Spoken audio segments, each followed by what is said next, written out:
Hello, guys. A very good evening. Masquera say, Masquera say. I know it's late, but I made a decision to come with this issue so that we talk about it because we will not find another moment in time to speak about it. So ZANU-PF MP is facing criminal charges after he was seen. Let me put the picture here on the screen. After he was seen stepping on the breast of a woman. And this is a suspected woman. This one is being suspected. She's still a suspect, and he is actually stepping on top of her. And he is facing some criminal charges. So let us look at the possibilities of this man actually answering these charges or facing the law. That is, if we have a competent government to do that. So, if we were in a democracy, the man is facing, number one, he's facing assault and under the criminal code, and he also breached the Firearms Act.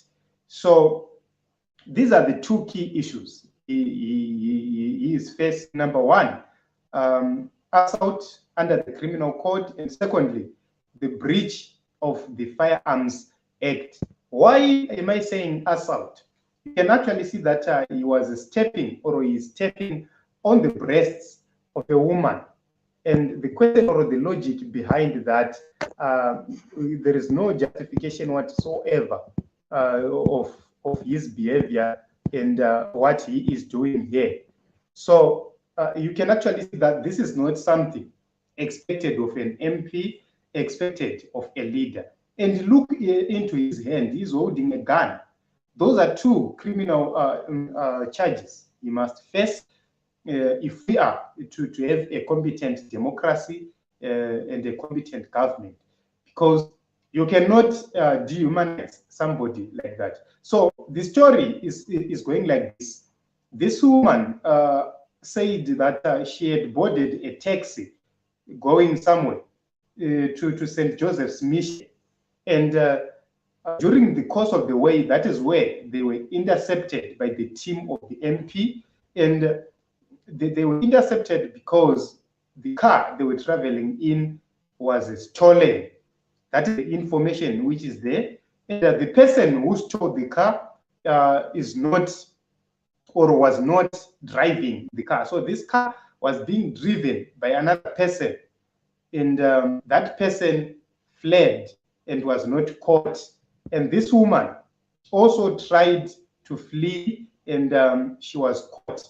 So this is the situation here. You can actually see that this woman is already on the ground. She is sleeping. She's lying down, but you are stepping on her just for photo ops. You are actually holding a gun against her. You cannot do two things at once, holding a gun and also stepping on somebody. That is not proper. That is not the proper way of dealing with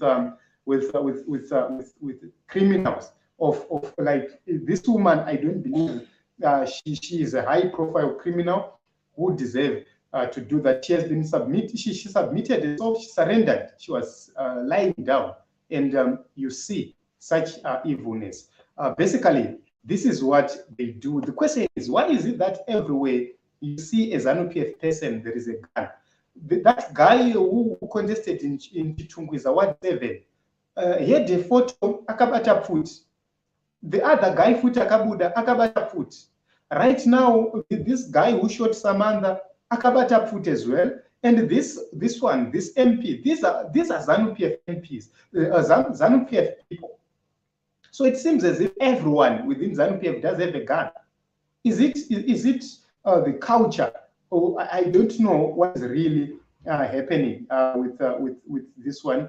So the other charge this man is likely to face is the false imprisonment, and that is because they forcefully dragged this woman to St. Joseph's Mission, where they wanted to find out whether the information given by this woman was true. because the woman said that she wanted to go to St. Joseph's Mission and then go to South Africa. And they had to go with this woman. She said she had hired this car.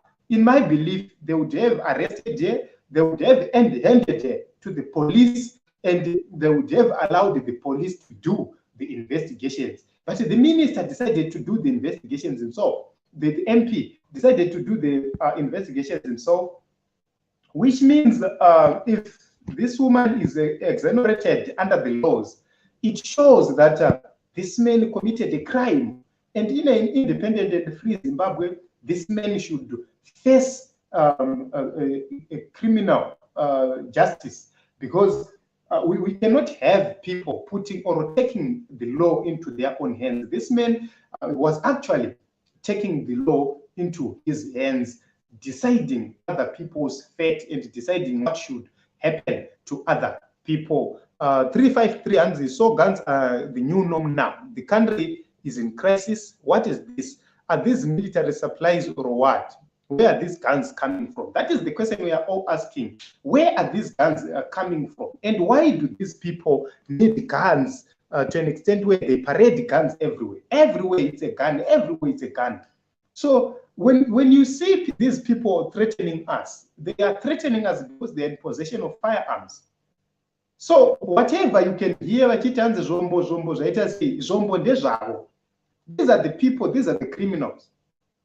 These are the criminals, because everywhere, Zimbabwe, there's no need to find a MP. Why are you afraid? Why do you need a gun? If you have a business, that gun should be within your business premises. So are the opposition supporters safe? Rumbi Zaika from, thank you very much. Memory Nube, thank you very much as well. And the men, please, how many times did I call you? What did we do, Rumbizai?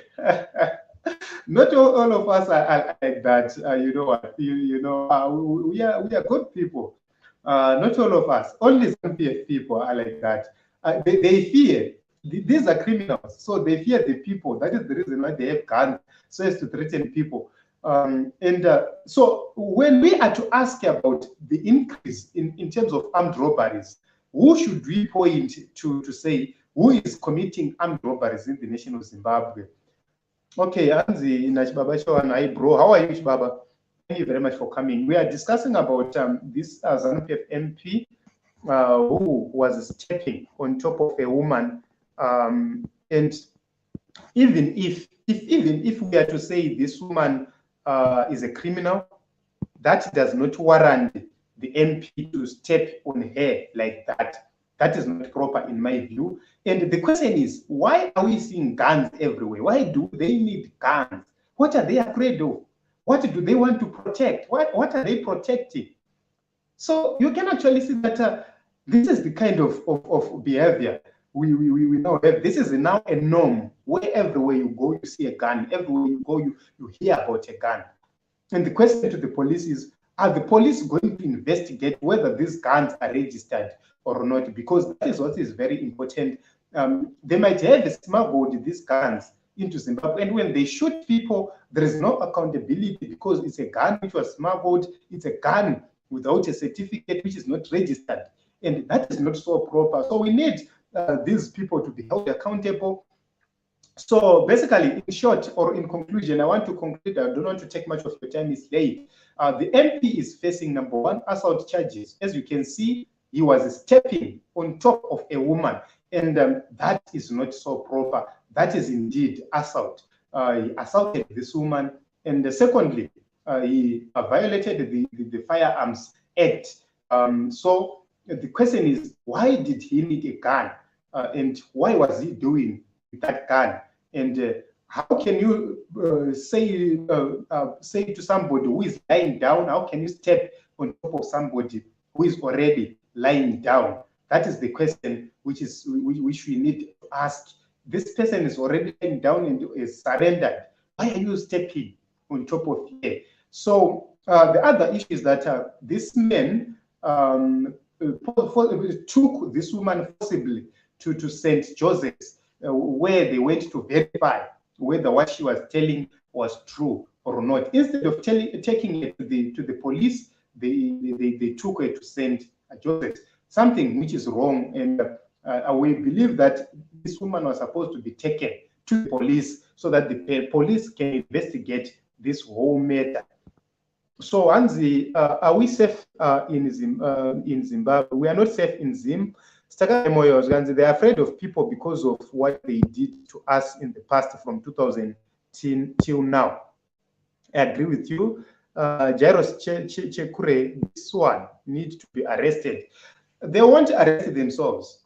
But basically, Mosha, if we are to have a new government, these are the issues we are going to look into, and we're not going to hesitate to speak about it, because we don't need people who put the laws unto themselves, who are law unto themselves. We have seen this for a very long time now. Okay. Monopiwa Kanywa Chambo, and all the guns coming from ZANU-PF supporters. And as once mentioned, there was no proper handover of guns. When they sell the country, or when they sold the country to ED and his team, I agree with you on that. And you're right, my brother, no need to treat a woman that man, even if she did something wrong, it's not good at all.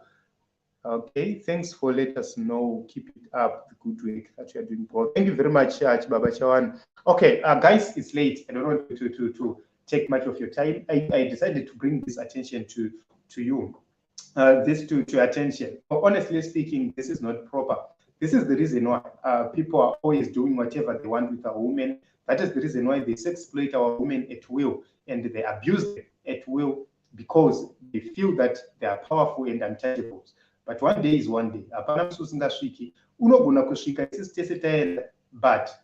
one day when justice shall be served. So thank you very much, Team Zimbabwe. Thank you very much for coming. Let us subscribe, let us like, comment, and also don't forget to share. To those who contributed, thank you very much for your contributions. We value them so much. Signing out, my name is Ronald Makusha.